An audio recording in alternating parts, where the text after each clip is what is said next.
খাবার সময় এই ৫টা জিনিস অবশ্যই খেয়াল রাখবেন, তাহলে দেখবেন আপনার জীবনে কোনো সমস্যা আসবে না।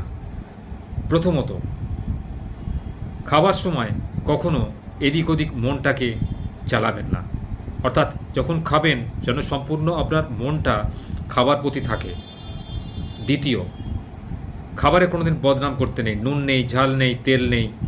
এরম করলে কিন্তু মা অন্নপূর্ণা অসন্তুষ্ট হন। অর্থাৎ মা অন্নপূর্ণা এবং মা লক্ষ্মী দুজনেই কিন্তু ধনের দেবী, অন্নের দেবী। তাই এদের যাতে অসম্মান না হয় সেদিকে লক্ষ্য রাখবেন। তৃতীয়ত,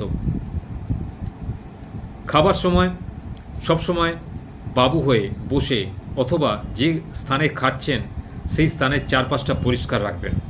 তাহলে দেখবেন যে খাবারটা খাচ্ছেন সেই খাবারের প্রতি আপনার নজর থাকবে এবং আপনি তৃপ্তি করে মন দিয়ে খাবারটা খেতে পারবেন। চতুর্থত, খাবারের সময় কারুকে কোনোদিন খারাপ কথা বলবেন না।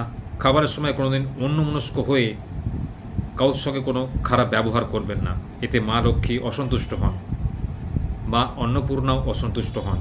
এতে আপনার জীবনে দুর্যোগের ঘনঘটা নেমে আসে। সেই সংসারে কোনোদিন রোজগার হয় না, সেই সংসারে সবসময় আর্থিক অবনতি লক্ষ্য করা যায়। পঞ্চমত, খাবার অর্ধ অবস্থায় ফেলে কোনোদিন যেতে নেই। খাবার অর্ধ অবস্থায় ফেলে কোনোদিন উঠে যেতে নেই, বা রেগে মেগে খাবার ফেলে কোনোদিন উঠতে নেই। এতেও মা লক্ষ্মী কিন্তু অসন্তুষ্ট হন। মা লক্ষ্মী অসন্তুষ্ট হলে সেই সংসারে কিন্তু দুর্নীতি বা দুর্গতি নেমে আসে। মা লক্ষ্মী ধনের দেবী, অন্নের দেবী।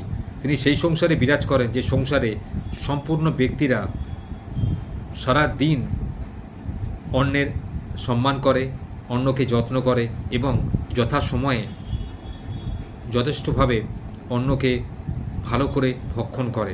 অর্থাৎ অন্যের কোনো অপমান বা অন্যের কোনো অবমাননা তারা করেন না, অন্ন ফেলে দেন না বা অন্যের কোনো বদনাম তারা করেন না।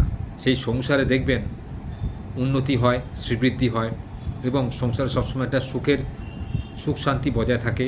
সংসারের প্রতিটা লোকের শরীর স্বাস্থ্য ভালো থাকে এবং তাদের মন সবসময় ভালো হয়। সবসময় খাবার সময় এই 5টা জিনিস খেয়াল রাখবেন, তাহলে দেখবেন আপনার সংসার কিন্তু ভালো হতে বাধ্য।